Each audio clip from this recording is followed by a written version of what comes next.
आपल्या यूट्यूब चॅनलमध्ये तुम्हा सर्वांचं स्वागत आहे.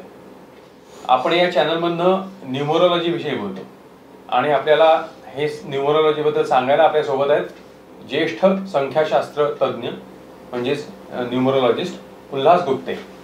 ते 40 वर्ष या विषयाचा अभ्यास करतायत.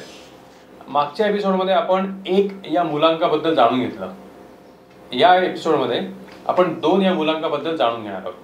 तर 2 हा मूलांक कोणाचा असतो? 2 मूलांक 2, 11, 20, 29 या तारखांचा मूलांक 2 असतो. ओके. आणि ह्याच्यावरती चंद्राचा अंमल असतो.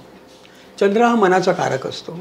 चंद्रामुळे भरती ओठी समुद्राची हे जे काय आपण मूल्यमापन करतो, आज ओठी आली, आज भरती आली, तर त्याचा संबंध चंद्राशी आहे. चंद्र हा असा एक ग्रह आहे की त्याचा परिणाम लगेच माणसाच्या मनावर होत असतो. त्याचं कारण त्याची गती आहे ना, ती जास्त आहे. आणि त्या गतीमुळे त्याचे रिझल्ट, त्याचे जे काय वागण्याच्या पद्धती आहेत, बोलणं, वागणं, विचार करण्याची पद्धत, कळलं का नाही, ह्याच्यामध्ये जास्तीत जास्त जलदता म्हणजे स्थिरता कमी आहे. आणि त्यामुळे होतं काय की 2, 11, 20, 29ची माणसं ही नेहमी घाई गर्दीत गडबडीत असतात. त्यांना पुरेसं स्वतःचं काम करण्याचं वेळ असूनसुद्धा ते एका वेळेला 10 कामं घेऊन त्यात स्वस्तता आणि विजय मिळवताना खूप त्यांना त्रास होतो. ओके. मग आता जसं आपण म्हटलं की 2 मूलांकाला 2, 11, 20 आणि 29, तर आपण प्रत्येक तारखेनुसार घेऊ. म्हणजे 2 ज्याची जन्मतारीख 2 आहे त्या व्यक्ती साधारणपणे कशा असतात? ही माणसं काय आहे, महत्त्वाचं म्हणजे ना, बुद्धीपेक्षा ना, बुद्धी आणि मन ह्याच्यामध्ये ह्याची सांगड घालून जर त्यांनी दोन्ही गोष्टीचा जर चांगला वापर केला तर मला वाटतं की त्यांना यश चांगलं मिळू शकेल. हे जास्तीत जास्त मनाचा वापर करतात. आणि दुसरी गोष्ट म्हणजे भूतकाळात रमणं. माझ्या भूतकाळात अमुक झालं आहे, भूतकाळात असे प्रसंग झाले, हे सतत आयुष्यभर आठवत राहून ते त्या काळात जात असतात. आणि जेव्हा जेव्हा आपण भूतकाळात जातो आणि जेव्हा वाईट प्रसंगात जातो तेव्हा आपण आपली निगेटिव्हिटी म्हणजे नकारात्मकता वाढवत असतो. आणि तो त्यांचा एक मायनस पॉईंट आहे. पण त्यांनी जर बुद्धीचा आणि मनाचा वापर जर चांगल्या प्रकारे केला आणि त्या बुद्धीमधून त्यांच्याकडे उत्तम प्रगल्भता प्राप्त होईल. कारण का, चंद्र हा विस्तारित उत्तम कल्पना देणारा आहे, कल्पनाविलासी आहे. तो उत्तम तुम्हाला विचार देऊ शकतो. तुम्ही जे काय काम करत असतात त्यांना तो चांगली मदत करू शकतो. पण ह्यांच्यात आणखी एक अवगुण म्हणजे फसून घ्यायचं. स्वतःला फसून घेणं म्हणजे काय करतात की हे वाहून जातात समोरच्या माणसाबरोबर. हे पॉझिटिव्ह बाजू काय आहे? हो, पॉझिटिव्ह बाजू खूप छान आहे. उदाहरणार्थ 2 अंकाकडे लिडिंग ही माणसं खूप छान करतात, करू शकतात. पण त्यांना त्यांच्याबरोबर असलेला जो समुदाय आहे तो 1, 4, 7 अशा मुलांकाचा असावा. ओके. अशी लोकं जर असली तर त्यांना एक उत्तम प्रकारचं मानसिक बळ येतं आणि त्यातून ते आपल्या उत्तम बुद्धीचा उपयोग करू शकतात. ओके. आता हे 2चं झालं. मग 11 तारखेचं काय काय वेगळं? 11 तारखेच्या बाबतीत ना, इथे काय होतं, आमच्या ज्योतिषाच्या भाषेत म्हणायचं तर सूर्याला 1 नंबर दिलेला आहे आणि 11मध्ये 2 सूर्य येतात. जेव्हा 2 सूर्य एकत्र येतात त्याची बेरीज 2 होते म्हणजे चंद्र होतो. त्यामुळे सूर्याची जी काही ताकद आहे ती एवढी त्या 11 तारखेकडे येत नाही. आणि त्याचं जे चंद्राचं रूप आहे तर ते चंद्राचं स्वरूपामध्ये गोंधळ जास्त असतो, मानसिक आणि अति भावनिक. त्याच्यामध्ये ही लोक खूपसा प्रचंड विश्वास ठेवतात समोरच्या माणसावरती आणि समोरचा माणूस यांना कधी कधी फसवत असतो. पण उत्तम लेखक, उत्तम विचार करणारा माणूस, बुद्धिवंत अशी माणसं ह्या क्षेत्रात आहेत. उदाहरणार्थ कलेच्या क्षेत्रात जर बघायला गेला तर 11 ही तारीख खूप उत्तम आहे. त्याच्यामध्ये आपण जर बघायला गेलो तर ओशो रजनीशांचं आपण सध्या बाजूला ठेवू, पण अमिताभ बच्चन यांची 11/10/1942 अशी जन्मतारीख आहे आणि 11/10/42चा त्यांचा जो मुलांक आहे तो 2 येतो आणि भाग्यांक 1 येतो. त्यामुळे हा भाग्यांकाची ती त्यांना जी जोड आहे, जी पुस्ती आहे, त्यातून ते उत्तम चांगले कलाकार बनले. त्यांनी आपल्या गंभीर आवाजाचा, खर्जातल्या आवाजाचा एक खूप छान उपयोग करून घेतला. तर अर्थात हे कसं काय, तर खर्जातला आवाज काय एवढा फार काही गोड वाटत नाही, पण त्याला त्याच्या पाठीमागे जी धीर गंभीरता येते ती आणण्याची कला त्यांच्याकडे उत्तम आली आणि ती आली ती 2 आणि 1 या दोघांच्या संयोगात आली.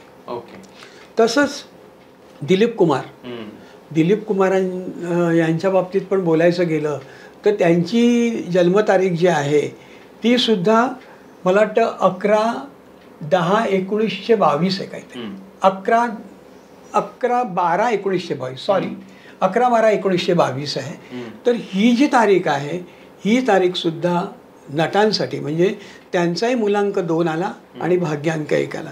त्यामुळे त्यांच्याही आवाजातली हळवारपणा, चढेलपणा, जो वेग आहे आवाजाचा आणि एक तो वेगळाच फ्लो त्या संवादातनं आपल्याला दिसून येतो आणि त्यामुळे तो प्रसंग अधिकाधिक ते चांगला वटवू शकतात. म्हणजे 11 तारखेची जी काही माणसं असतील ते बहुधा कलेच्या क्षेत्रात असं आपण उत्तम. आणि विचारवंत ओशो रजनीश यांनी तर किती बरीच पुस्तकं लिहिलेली आहेत.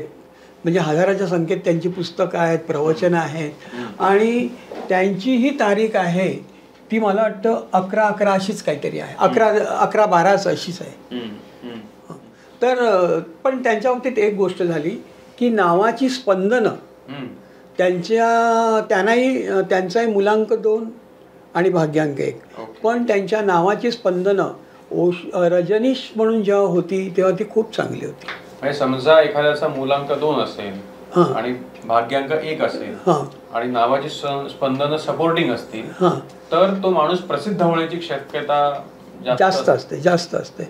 आता त्यांची स्पंदनं जी पूर्वीची होती ना ती खूप चांगली होती. म्हणजे त्याची काहीतरी 50 काहीतरी बेरीज येत होती ओशो रजनीशची आणि नंतर त्यांनी ओशो नाव घेतलं, त्याची स्पंदनं 22 होत होती बरोबर. ती त्यांच्या नावाला ती म्हणजे जन्मतारखेला मॅच नव्हती. बरं, आपण आपल्या प्रेक्षकांसाठी जरा स्पंदन हा काय प्रकार आहे? स्पंदन हा एक प्रकार म्हणजे खाल्डियन पद्धत म्हणून ज्याला म्हणतात ती खाल्डियन पद्धत आहे आणि प्रत्येक अंकाला ते म्हणजे प्रत्येक अक्षराला एक फिगर आहे, अंक आहे. म्हणजे AIJY ह्याला 1 नंबर, BKR ह्याला 2 नंबर, 3 नंबर CGLS याला 3 नंबर, 4ला DM, 5ला EHNX, 6ला UV, 7ला OZ आणि 8ला PF अशी 8पर्यंत आहे. आणि मग त्यांची बेरीज करून आम्ही ठरवतो की ही स्पंदनेची जी बेरीज आलेली आहे ती त्यांच्या जन्मतारखेला सूट आहे का. आता जन्मतारखेला म्हणजे सध्या नावच बघतात की आडनाव पण त्यात? हो, नाव आडनाव. पहिलं नाव तुमचं सॉलिड पाहिजे, नाव सुद्धा तुमचं शुभ आलं पाहिजे आणि नंतर आडनाव आणि नाव ह्याची बेरीज. कळलं का नाही? हे जेव्हा तुमचं कॉम्बिनेशन बरोबर होतं तेव्हा त्याच्यामध्ये जास्त क्लिअरिटी येते, जास्त डीप. म्हणजे समजा एखाद्याला एक ताडून काही बघायचं असेल तर समजा एखाद्याचा मुलांक 2 आहे, त्याची जन्मतारीख आहे 2/11/20 किंवा 19, मग त्यानंतर तो बघतो आपला भाग्यांक काय आहे आणि मग त्याला ही स्पंदनं जाणून घ्यायची आहेत. तर हे खाल्डियन पद्धत तुम्ही जी काय खाल्डियन मेथड त्याची आता तुम्ही हे जे पटकन सांगितले ज्याला अक्षर आणि अंकाचं आहे तर ते इंटरनेटवर उपलब्ध असेल? हो, निश्चितपणे आहे ना. खाल्डियन पद्धतीत इंटरनेटवर हे तुम्हाला कुठेही मिळेल. म्हणजे बेरीज करणं म्हणजे जे कोणी प्रेक्षक आहेत ज्यांना इच्छुक आहेत ते आपलं स्पंदन बघू शकतात. बरोबर आहे. मग ती शक्यतो कोणती असावी? म्हणजे 2 आता मुलांक असेल, आता 2 मुलांक असेल आणि भाग्यांक सुद्धा तुमचा 1 असेल तर 1 वरती आलं पाहिजे, 5 वरती यावं. 5 पण त्यांचा मित्र आहे. 6वरती यावं, 6ही मित्र आहे. परंतु कुठला अंक यावा ह्याच्यावर त्यांनी विस्तृत ते पुस्तकात दिलेले आहेत. माझ्या पुस्तकातही मी दिलेलं आहे. ते तुम्हाला जास्त भावेल आणि कळेल की बाबा हे नाही, हे असं असं गाईड केलेलं आहे, याप्रमाणे आपण करावं. आता उदाहरणार्थ लता मंगेशकर आहे. लता मंगेशकरांची तारीख 28 आहे. कळलं का नाही? पण त्या 28 तारखेला त्यांची जी काही लता मंगेशकरची जी व्हायब्रेशन आहे ती खूप चांगली मॅच होत आहे. कळलं का नाही? धीरूभाई अंबानी त्यांच्या पण नावाची खूप चांगली मॅच होत आहेत. मुकेश अंबानी त्यांच्याही नावाची खूप चांगली मॅच होतात. तर त्यामुळे त्या लोकांनी जरी संख्याशास्त्राचा अभ्यास केला नसेल किंवा कोणी त्यांना ॲडव्हाइस केलं नसेल तरीसुद्धा ती नैसर्गिक रीतीने आलेली आहेत. त्यामुळे ती जास्त आपल्याला खरी वाटायला पण लागतं. जसं तुम्ही आता 2 आणि 11 तारखेबद्दल सांगितलं तसं 20 बद्दल काय सांगा? 20 बद्दल एक अशी मजेशीर गोष्ट आहे की त्यावरती एक 2 वरती एक शून्य येतं आणि असा एक शून्याचा नियम आहे. ही शून्य ही गोष्ट खूप मोठी आहे संख्याशास्त्रात, पण तिला तसा तो काही वाव दिलेला नाही आहे. जेव्हा जेव्हा शून्य हे चांगल्या अंकावर, चांगल्या म्हणजे पॉझिटिव्ह अंकावर, म्हणजे कुठलं तर 1, 5, 3 ह्याच्यावरती जेव्हा शून्य येतं ना तेव्हा त्याच्या चांगले गुण, त्याची सकारात्मकता वाढत जाते. पण जेव्हा हळव्या अंकावरती शून्य येतं, विशेष करून 2, कळलं का नाही, त्याच्यानंतर 4, तर ह्या अंकावरती शून्याचा प्रभाव खूप थोडासा त्रासदायक होतो. आणि त्यामुळे ही माणसं जी आहेत, कुठली 20 तारखेची माणसं, ही खूप हळवी बनतात. पण कधीकधी ह्या शून्याच्या जोडीला म्हणजे 20 अंकावर जे शून्य आहे त्याच्या जोडीला जर भाग्यांकामध्ये जर 1 असेल, 5 असेल, तर ही माणसं उत्तम नेतृत्व करू शकतात.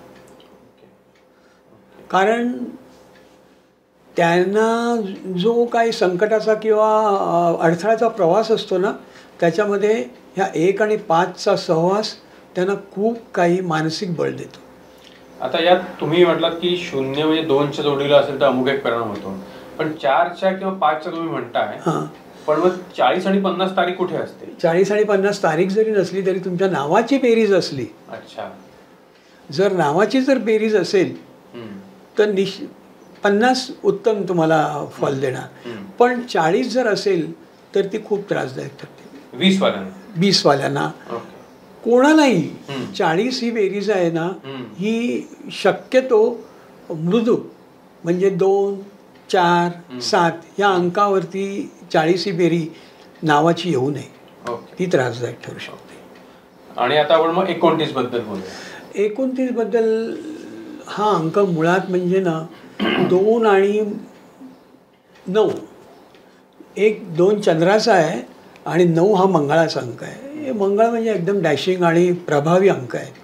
आणि ही लोक आहेत ना, ही लोक उत्तम नेत्या बनू शकतात. उत्तम म्हणजे बिलंदर नेता म्हणतो ना आपण, तशा पद्धतीने बनू शकतात. आता आपण एक स्वभाव समप करायला 2, 11, 20 आणि 29, तर ह्या 2 मुलांकाचा एक जनरल स्वभाव, जसं तुम्ही म्हणतात की एक हळवा असतो, हा एक भाग म्हणता तुम्ही, लीड करण्याचा एक स्वभाव असतो, हा दुसरा भाग म्हणतात. अजून म्हणजे असं काय जनरलाइज करता येईल? दुसरे म्हणजे ह्याच्यात हे लोक खूप चांगले कलाकार असतात. म्हणजे 20ची कलाकार असतात, उत्तम गायक असतात, उत्तम म्युझिक वाजवणारी असतात, उत्तम चित्रकार असतात, कळलं का, उत्तम कवी असतात. विशेष करून 2 आणि 11, 20ची माणसं उत्तम कवी पण असतात, कळलं का नाही. पण त्यांचा हळवेपणा म्हणजे ना खूप प्रचंड असतो आणि ते त्यांच्या वागण्यावरनं, जगण्यावरनं दिसून येतं की जेव्हा जेव्हा खूप काही मिझरेबल ह्या गोष्टीकडे ह्या जातात, किंवा तुम्ही बघा ना, मिझरेबल कथा लिहिणारी माणसं यांच्या जर 2, 11, 20, 29 या तारखा असतील ना, तर त्यांचं खरं आयुष्य पण तसंच ते जगत असतात. असं पण खूप बघितलेलं आहे. मग आता हा स्वभाव झाला. मग 2, 11, 20, 29च्या माणसांनी कोणती क्षेत्र त्यांना फलदायी असतात? हां, त्यांना फलदायक जी असतात ना, ती लिखाण त्यांनी करावं, पण मी म्हणेन सकारात्मक करावं. हं. पण उगाच कोणाच्या मनाला वेदना आणि दुःख देणारं लिखाण हे त्यांनाही त्रासदायक ठरतं, असं माझं स्वतःचं मत आहे. म्हणजे उदाहरणार्थ समजा दिलीप कुमारने जो देवदास केला होता, हो हो हो तर हो तसं लिखाण करू नये शक्यतो. हां, शक्यतो तसं लिखाण म्हणजे आता त्याने ते सगळं अनुभवलंय आणि ते सतत अनुभवून जर तुम्ही एक सिनेमा ठीक आहे, पण अनेक सिनेमे तुम्ही त्याच धर्तीचे करायला गेलात ना, तर शेवटी बघा ना, राजेश खन्ना किंवा राज कपूर त्यांच्या डिप्रेशन आले. हो, तर ही जी काही डिप्रेशन किंवा हे येतं त्याच्या पाठीमागे पण ह्या तुम्ही जगणाऱ्या भूमिका असतात का नाही, ह्या पण तुम्हाला त्रासदायक ठरतात. तर मग क्षेत्र म्हणाल तर कलेचं क्षेत्र तुमच्या मते असावं, पण त्याचा कुठेतरी त्याला एक पायबंद असावा. आता उदाहरणार्थ आपण अमिताभ बच्चनचं घेतलं ना, तर त्याच्या नावाची बेरीजसुद्धा 38 येते काहीतरी अशी येते, तर तो 2 अंकच येतो. म्हणजे अमिताभ बच्चनच्या ह्याच्यावरती इम्पॅक्ट जो आहे तो नावाचा पण 2 आहे, तारखेचा पण 2 आहे.